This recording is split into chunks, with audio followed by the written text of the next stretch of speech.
And it begins. And it begins. We knew that as soon as China set their sights on Hong Kong, that they were going to turn Hong Kong just into China. There wasn't going to be, the two different states. We knew that they were just going to assimilate Hong Kong fully into China, and we're beginning to see the process of that just now. Even though it's with something that we also do here in Britain. Now, Hong Kong police tighten control on media with new accreditation rules. Experts say new policy enables government to decide who is a journalist and curbs the power of student and online journalism. So basically, if you want to be considered as a journalist, you need to go to some authority that they're setting up and you need to get yourself declared as a journalist, which means there's going to be a lot of hoops that you need to jump through, and probably you're going to need to pay for a license and stuff like that. And we do have a similar thing here in Britain. I think it's called the National Union of Journalists, and it's called the Journalist Registry or something like that. But I know I don't really approve of that, but they do give journalism cards out, quite often. I think the reason that they do it is for security reasons, so that someone can't just walk up to like a Prime Minister briefing and go, "Oh, I'm a journalist, let me in," type thing. I think that's why I can't comment on it too much, but I do have a huge problem with the state getting to decide who is and isn't a journalist. Hong Kong authorities have moved to further constrain the city's free press with an announcement by police that they will no longer recognise certain types of media accreditation. Critics accused the police of infringing the constitutionally enshrined free press by attempting to create a government licensing system and reduce independent monitoring of their activities. Where's your journalism licence? Under the announcement, the police force will recognise journalists from internationally recognised and renowned foreign media outlets. I think the reason for that is better be nice to them because, back home in their own countries, they can actually report the truth and we can't control that. Only or from media organisations that are registered with the government information system. Man, I wonder what sort of hoops you'll need to jump through. I've got a feeling, right, that in order to get accredited as a journalist in Hong Kong, you're going to have to be very, very pro-government. I've got a feeling that's the hoops you're going to need to jump. Can't criticise the government, can't criticise the police, can't criticise China, can't criticise the Communist Party, can't do any of that stuff. You're going to need to constantly walk on eggshells. Ah, yes, great, glorious leader, fucking 24 hours a day. And if you don't do that, whoop, your license gets whipped away from you. And then your office will get raided as well because a bunch of media outlets actually had their offices raided as well in Hong Kong.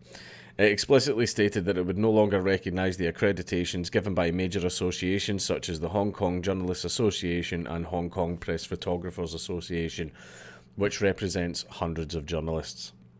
The new policy would restrict those not recognised from attending press conferences and would likely see less protection or assistance for individual journalists during protests and police-run operations. Which basically means, anyone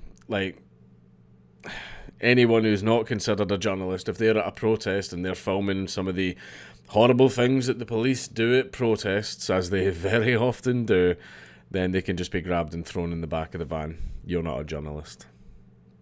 You're not a journalist, citizen. Stop pointing out the horrible, shitty things that we are doing. Get in the van. It's like, it happens. See, every single government that wants to do dodgy stuff, they always go after the speech. They always go after the freedom of the press because they're so worried about their image, because they know, as with any governments, if your image falls below a certain point, there is revolt.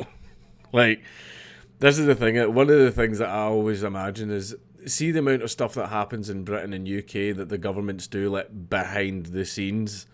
The stuff that we really don't know about, those black ops stuff. I reckon that if we knew all about that, we would revolt right away. I reckon that's true. Although in China, a lot of their stuff's out in the open. They're completely unapologetic, because they've completely locked down their power. Yeah, we're killing Uyghurs. Yeah, well, disappearing journalists and shooting them in the back of the head behind the shed. What are you going to do about it? They're just so fucking blasé and blatant about it. And this is what they're doing. They're going to do the same to Hong Kong now. Basically, people like Tim Pool and all that, no, you're not journalists. You're not journalists. You say things against the state. You are not a journalist. You naughty, naughty boy. Get in the van. That's the thing, is like,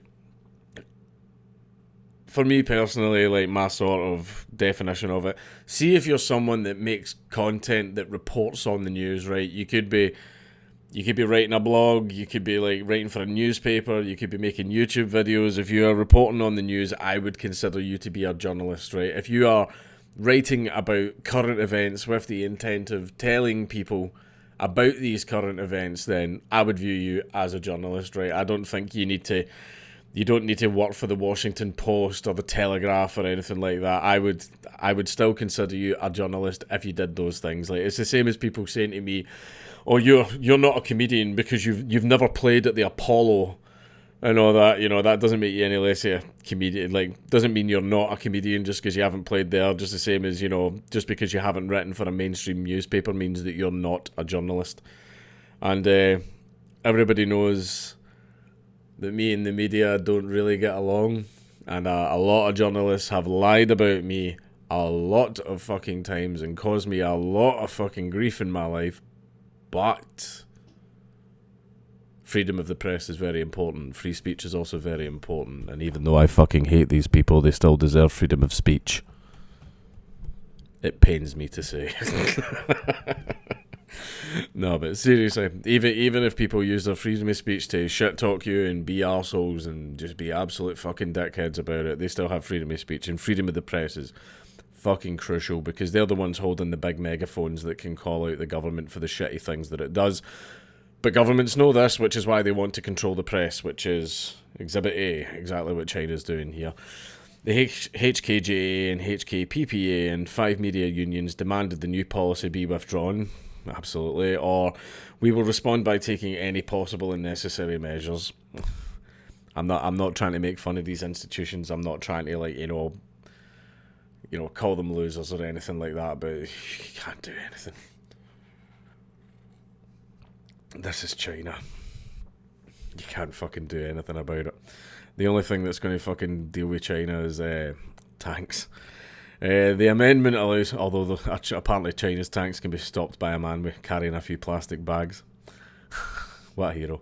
The amendment allows authorities to decide who are reporters, which fundamentally changes the existing system in Hong Kong.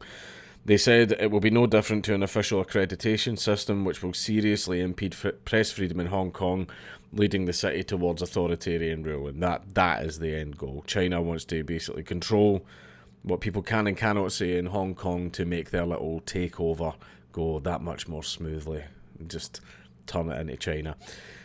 Freedom of the press has deteriorated sharply in Hong Kong over the past 18 months, particularly since the introduction of national security laws almost 3 months ago and subsequent police raids on newsrooms. The semi-autonomous region has dropped 10 places in the Press Freedom Index since 2018. Hong Kong police face numerous accusations of targeting journalists and photographers. When deploying tear gas, pepper spray and other crowd control measures during pro-democracy protests that swept the region last year. In a letter sent to the Hong Kong Foreign Correspondents Club on Tuesday, a police chief superintendent, Kwok Ka-chuen, sorry, I'm probably absolutely butchering that, said the protests often attracted hundreds of reporters to a single spot. He also repeated claims that self-proclaimed reporters had taken part in protests and alleged they obstructed or assaulted the police. This has burdened the law enforcement action of police officers, the letter said, but added that further training would be provided to officers to assist the media. I think it should be one thing that I think would be a good, way to solve that is that I know that people wear the vests that say like press and stuff like that on them. I just think bright white vest, bright white helmets, press. I think that would be a way to solve it. Just making clothing mandatory. How very, very libertarian. But I'm just saying, like, if you're going to any of these protests and you are a journalist and you're just there to report on it, big, bright, bright white press. And everyone just showing who you are. And then also, if you are a journalist, do not damage your own integrity and that of your industry. Like, if you want to sit there and hold a camera and film the people rioting and stuff, that's absolutely fine. That's you doing journalism. Just don't join in and pick up a few bricks and throw them at the cops yourself, right? That's not journalism. Kwok also claimed the new guidelines were based on discussions with media groups. Acclaimed media associations rejected. Yeah, that's a similar thing. What? There's a certain word, there's a term for this, but I've completely forgotten what it is. Basically, it happened. That exact same thing happened here in Scotland as well with Scotland's hate crime bill, where the government needs to make it look like it got feedback from the general population about a new law or a new legislation that they wanted to bring in.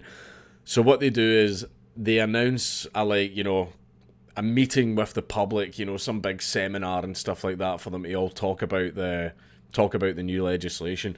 But they'll announce it, and I think in Britain here they legally need to announce it, but they announce it in like this little dark corner of their website, this little tiny 12-point font and everything, because it still counts as an announcement and you don't really notice it, you really miss it.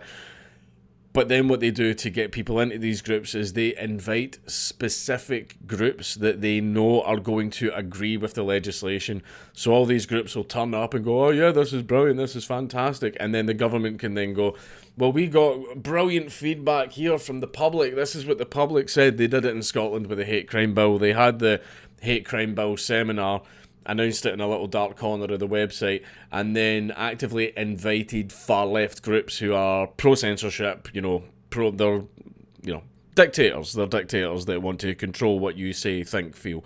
And obviously, far left groups, they would be in favour of such legislation. So the government, primarily the SNP and Humza Yousaf, made sure to specifically only invite people from these groups so that they could have your go, oh, well, we asked the Scottish people, and they said, no, you didn't. You didn't ask the Scottish people. You asked about 30 people that you specifically invited from far left groups because you knew that they would agree with the legislation. That's what you did. But the only other person in the room who didn't agree with your legislation was our guy on the inside. He pretended to agree with the legislation, but no, he didn't. He didn't. And we know everything that was said and what happened in there.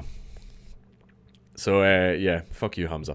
But basically, that's what they've done here. They're like, oh, we spoke to these specific groups, but what they did was they had a little secret meeting and invited specific groups that would agree with what they wanted to do. Governments do this all the time.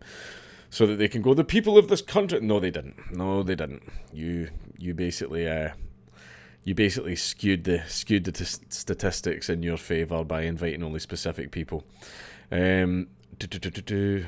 Completely lost. That's one thing. I'm terrible at this. Some people usually just read the bloody article and then go off. I keep nattering like halfway through. A letter from the media group said existing guidelines were a product of detailed discussions between police and the media, and that police had broken the relationship by announcing a significant amendment without consultation. The letter claimed the police chief, Chris Sang, had repeatedly refused the HKJA's request for meetings. Mak Ying Ting, a veteran journalist and a former chair of the HKJA, told The Guardian the new rules were a step further in tightening control of the media. It is absurd because by doing so, the government, who should be monitored, absolutely true, is taking the power to decide who can be the monitor over them. Yep, that is exactly correct, yes. That's what they want. The government wants to watch you, but the government doesn't like you watching it. Mac suggested there are two main aims. One, to take control of defining who is media from professional groups to a government department. The second purpose is to stop the numerous online media and journalists from university and journalism schools from publishing articles, which basically means that if anybody actually wants to become a journalist in the future, they are going to find it extremely difficult. Some of the most widely seen footage of incidents at protests, including the police shooting of a protester last year and the tackling of a 12-year-old girl by officers last month, were filmed by university media. In the case of the girl, police did not release a statement until after the footage had drawn considerable outrage. Yes, because that's why the government wants to do sketchy shit and they want to get away with it, which is why they don't want journalists pointing it out.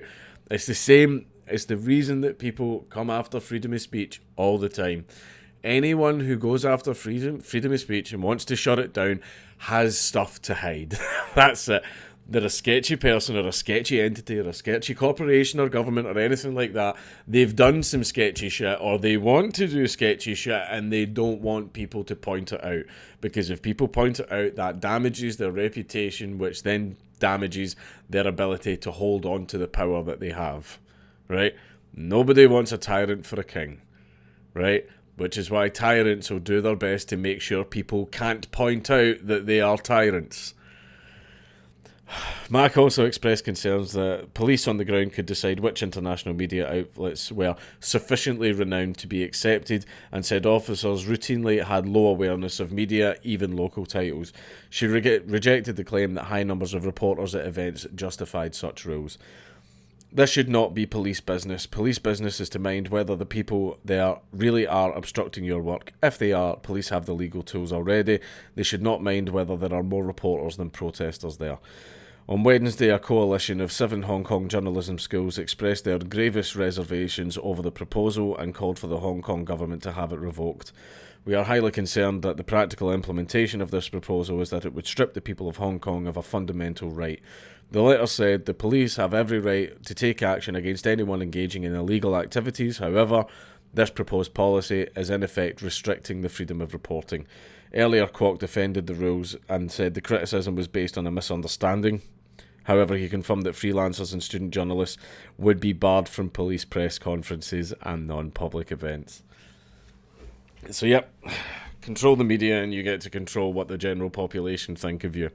Because it is in your best interest to make sure they think highly of you, because then they're much less likely to boogaloo. That's what it all comes down to. I want power, but if people think I'm a dick, they'll try and take my power away, so I just need to pass a few little laws to make sure people don't know I'm a dick. Authoritarians, man.